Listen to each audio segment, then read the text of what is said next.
এক সাহাবী এসে বললেন, ইয়া রাসূলুল্লাহ, এমন ইমাম পাঠিয়েছেন আমাদের এলাকায় বড় বড় সূরা দিয়ে নামাজ পড়ায়, এত বড় সূরা দিয়ে পড়ে, তার পিছনে দাঁড়িয়ে থাকার ক্ষমতা আমার নাই। এই কথা শুনে বিশ্বনবী রেগে গেলেন, কারণ ইসলামের বিধান এখানে লঙ্ঘিত হচ্ছে, ঠিক কিনা?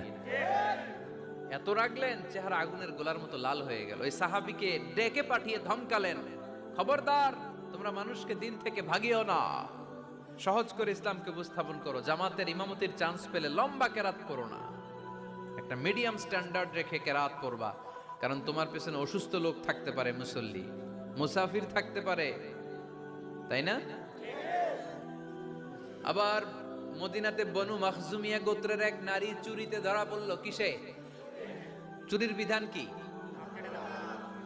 السارق والسارقة فاقطعوا أيديهما